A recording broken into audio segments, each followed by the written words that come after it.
The moment the line was crossed, the room went quiet in a way that only happens when truth arrives without knocking. She didn't shout. She didn't cry. She smiled, small, practiced, merciful. The smile you give a terminal patient when you're done pretending there's hope.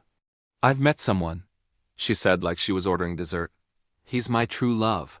The word true scraped the inside of my skull. I waited. Silence has a weight to it. I let it settle on her shoulders. "He's different," she added, glancing at the windows I paid for, the floor I refinished, the life she inhabited without ever touching the load-bearing walls. Down to earth. "He doesn't care about money." That was when I laughed.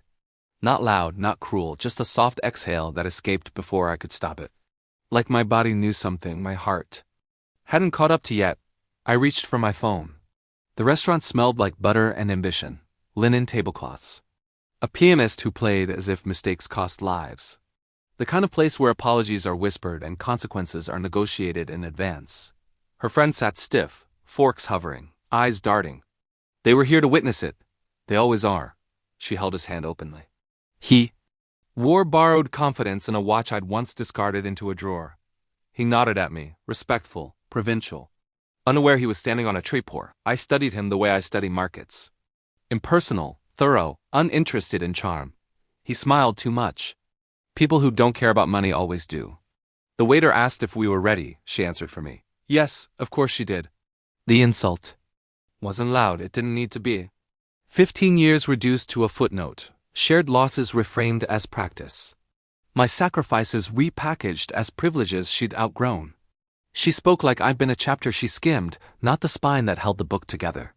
Her friends murmured, sympathy, not for me. He squeezed her hand, claimed space that wasn't his. I tasted iron, kept my posture straight, folded my napkin once, twice. The man I used to be would have argued. The man I become understood leverage. When she said, "I think it's best if we're honest," something in me finally detached. It wasn't anger. It was clarity. I nodded, slow, thoughtful, like a judge considering leniency. Inside, something closed. A door I hadn't realized was still open. 15 years of quiet compromises collapsed into a single cold certainty. Love had left the building. What remained was inventory. I felt light, dangerous. I stood, kissed her cheek, a courtesy she didn't deserve, and picked up my phone. "Do it," I said, calm as a weather report. All of it. Her smile flickered. She thought I was bluffing. Silence became my uniform. I didn't argue, didn't demand explanations. I withdrew into routines she'd never noticed. I ran the payments that auto-drafted. The insurance writers, the pharmacies that knew my name, not hers. I stopped sleeping in the house. Not because I couldn't, but because I didn't want to. Absence is a powerful negotiator. I reviewed documents, revised permissions, shifted signatures. Control isn't loud. It's procedural. My assistant didn't ask questions. She never does. The first call came at 8:07 a.m. Her credit card declined at a cafe she loved for its foam hearts and moral superiority. The barista smiled with pity. The line behind her sighed. She tried another card, declined. She texted me 3 question marks. I replied with a period. 2. By noon, her mother's caregiver called confused. Concerned. The pharmacy flagged the account.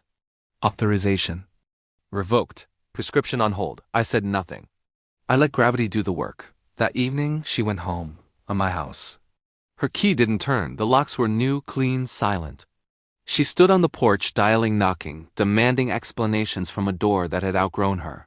I watched the security feed from a hotel room across town. The angle was flattering. Distance makes everyone smaller. Her true love arrived 10 minutes later. He tried the handle, shoulders squared. The door didn't care. Panic is a slow burn. First denial, then rage, then the pleading texts, each more frantic than the last. She accused me of cruelty, control, abuse.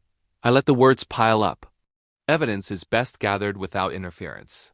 By day 3, the friend stopped answering. Principles are expensive. They evaporate under pressure. Her true love disappeared quietly. Down-to-earth men always do when the ground shifts. I didn't rush the final act. Revenge isn't violence, it's architecture. I waited until she understood the pattern, until every comfort she'd mistaken for permanence revealed its source. Then I agreed to meet. She looked smaller across the table, less certain the restaurant was cheaper. Plastic menace. Harsh lighting, reality friendly. She cried, apologized, blamed confusion.